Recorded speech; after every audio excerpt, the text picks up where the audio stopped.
Hi guys, quick disclaimer here on this episode of History Watch.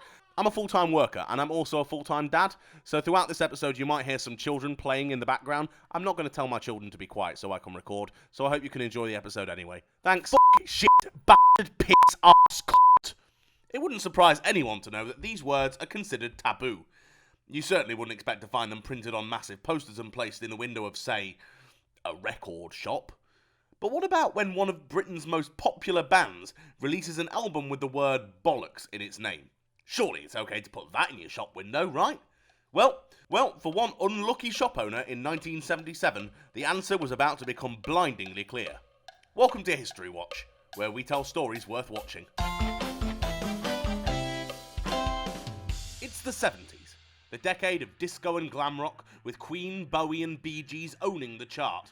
But a new school has just broken out, the school of punk. Bands like The Clash, the Buzzcocks and the Sex Pistols had burst onto the scene and taken British music by storm. By 1977, when our story takes place, punk was the music of the rebellious youth, with tartan trousers, big hair and safety pins as far as the eye could see.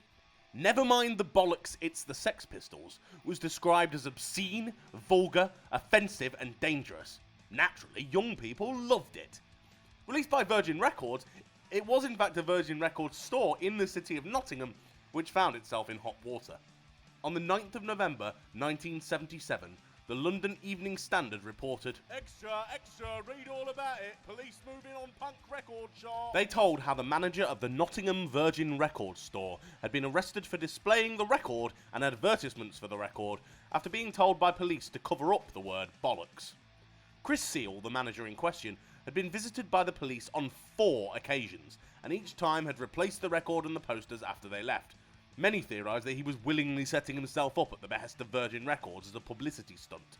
Indeed, after his arrest, Richard Branson proudly announced he would cover legal costs in Seal's trial for public indecency, and the album's marketing began including the tagline, "The album will last, the sleeve may not." On the 24th of November, defence attorney John Mortimer presented the case for police discrimination. He argued that newspapers reporting on the arrest which named the album had not been similarly charged. He suggested a double standard was at play and that bollocks was only considered obscene because it appeared on the cover of a Sex Pistols album. The prosecutor argued his point as if it was the album itself and not its title being displayed publicly, which was on trial for indecency. Finally, Mortimer produced an expert witness in Professor James Kinsley, the head of English at Nottingham University, who told the court that the word bollocks could not be considered obscene, as it was in fact an old English word formerly used to refer to a priest, and which in the context of the title meant nonsense as a play on religious doubt. It was also revealed that early prints of the Bible in English before the King James Version refer to testicles as bollocks throughout. The King James Version changed all reference to bollocks to stones, which prompted Johnny Rotten cheekily to suggest they retitle the album, "Never mind the Stones, here's the Sex Pistols." The point, they argued, is that if bollocks were obscene, then the court would have to find these several hundred-year-old copies of the Bible to be obscene as well. Eventually, the case concluded with the album, and therefore the store manager Chris Seal, being found innocent, with the chairman of the hearing stating, "Much as my colleagues and I wholeheartedly deplore the vulgar exploitation of the worst instincts of human nature for the purposes of commercial profits by both you and your company, we must reluctantly find you not guilty on each of the 4 charges." And so the album remained on shelves and went on to hit number 1 on the UK album chart. John Mortimer went on to become a prolific screen and playwright.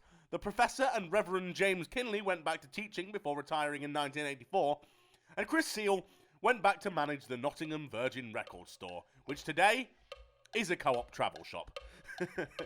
And that was a story worth watching. See you later.